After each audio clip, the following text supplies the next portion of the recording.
Hey guys, welcome back. ఈ రోజు అయితే మన ఫ్రెండ్స్ తో కలిసి బయటకు వెళ్తున్నాను అనమాట. ఎక్కడికి వెళ్తున్నాను ఏంటి అనేది నా ప్రీవియస్ పోస్ట్లు అయితే చూసే ఉంటారు మీరు. అండ్ ఇక్కడ నేను నా ఫ్రెండ్ బస్ ఎక్కేసాము. మా వెనకాల అయితే ఒక ఆంటీ ఉండే. ఆంటీ ఈ బస్ లో ఆధార్ కార్డ్ చూపించా అని అడిగాను. ఆంటీ ఇంకా ఆధార్ కార్డ్ పట్టుకుని ఏపీ మొత్తం తిరిగారంట. చెప్తాను నేను సోది.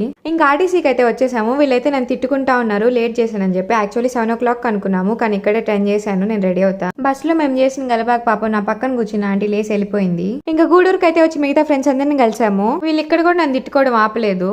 ఇంకా అందరు ఆధార్ కార్డ్స్ చూపించి టికెట్ తీసుకున్నాము. మన ఆలియా మార్నింగ్ అంతా ఏం చేసిందో బస్ లో వచ్చి మేకప్ చేసుకుంటుంది. ఇంకా మనం ఏం తక్కువ కాదు, వెనక్ కూర్చొని హెయిర్ స్టైల్ చేసుకుంటున్నాను. ఫైనల్లీ అందరం ఎన్బీ కేర్ కాలేజ్ కి అయితే రీచ్ అయిపోయాము. ఎంట్రన్స్ నుంచి చాలా దూరం ఉంది క్యాంపస్. మాకైతే నడిచి కాళ్ళ నొప్పులు వచ్చేసాయి. ఇంకా మేము వెళ్ళగానే స్పాట్ ఈవెంట్స్ కి రిజిస్ట్రేషన్ చేసుకున్నాము. తర్వాత క్యాంపస్ లోపల ఒక బస్ పెట్టి మమ్మల్ని అందరూ ఫుడ్ కి తీసుకెళ్లారు. ఫుడ్ టేస్ట్ అయితే బాగుంది గైస్. ఇక్కడ మన గ్యాంగ్ అంతా ఫోటో షూట్ చేస్తున్నారు. తర్వాత అక్కడ నా చైల్డ్హుడ్ ఫ్రెండ్ రూపా కనిపించింది. ఇంకా సెమినార్ హాల్ కి అయితే వెళ్ళిపోయాం అందరం. అక్కడ ఇంకా కొన్ని యాక్టివిటీస్ చేయించారు. ఇంకా మా టీం నుంచి అయితే నేను వెళ్ళాను. నేను వేసిన బొమ్మ చూసి ఒక్కరు కూడా మూవీ కనిపెట్టలేకపోయారు, అంత బాగా వేసాను అనమాట. ఇంకా అక్కడ మన ఫ్రెండ్ దీక్ష అన్ఎక్స్పెక్టెడ్ గా అయితే కనిపించింది. ఇంకా అక్కడ సర్టిఫికేట్స్ ఇచ్చే వరకు ఉన్నాము.